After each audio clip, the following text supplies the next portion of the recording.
Il me trompait. Bien avant notre mariage, j'ai pardonné. Aujourd'hui, on est mariés, c'est de pire en pire.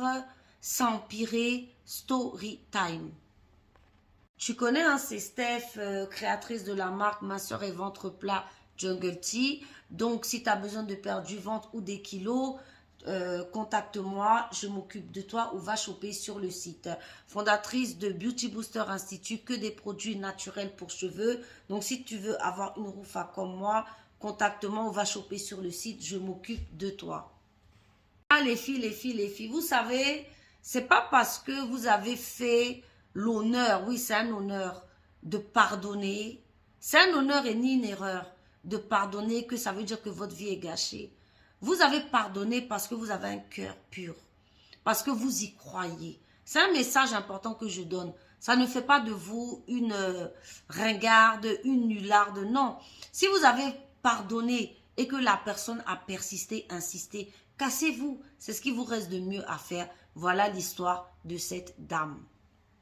Donc, c'est une dame qui expliquait qu'elle sortait avec un mec et tout se passait super bien. Mais voilà que à une semaine ou un mois de son mariage, elle a appris que son mec la trompait et qu'il avait enceinté une fille dehors déjà. Elle lui a pardonné. Qui se sont mariés le jour même du mariage, avant de venir à la mairie, il était en train de boire une go, il était en train de griller une go, il était en train de mougou une go, vous comprenez? Donc, elle a appris ça, son cœur s'est déchiré. Au mariage maintenant, là, elle apprend qu'il a encore enceinté une autre go. Bon, déjà, c'est compliqué. Ce mec-là, il ne se protège pas. Là, elle pleure toutes les larmes de son corps. Elle est vraiment désœuvrée et elle dit que vraiment, elle n'aurait jamais pu, elle n'aurait jamais dû lui pardonner. Elle est désemparée, elle ne sait plus quoi faire. Donc, elle nous demande des conseils. Donc, nous, on va lui répondre.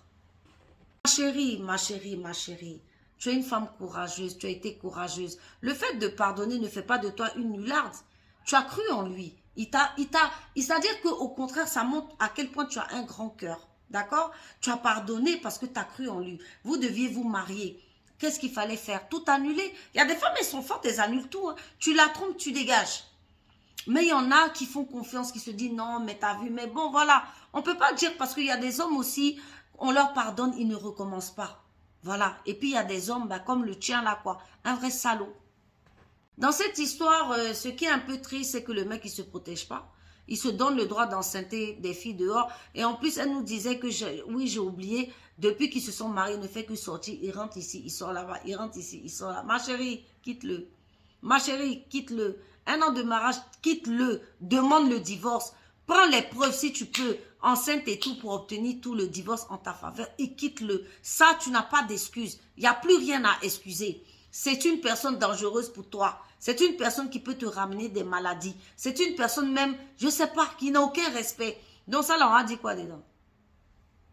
On pouvait te comprendre parce que tu marchais avec la confiance. Tu t'es dit que tu pouvais lui faire confiance. Donc là, tu n'as fait aucune erreur. Mais maintenant, si tu restes, c'est là que va être ton erreur. Parce que tu tapes. Tu sais que tu vas pour 15 ans de cauchemar. Tu vas pour 15 ans d'un train incertain. Tu vas pour 15 ans d'enfer. Quitte-le. Il n'y a rien à croiser ici. Il n'y a rien à chercher ici. Il n'y a rien à savoir ici. Tout ce qu'il faut faire, c'est partir. Mesdames, sachez partir quand ça sent le roussi. Dans des situations comme ça, on fait quoi? On part. Ciao.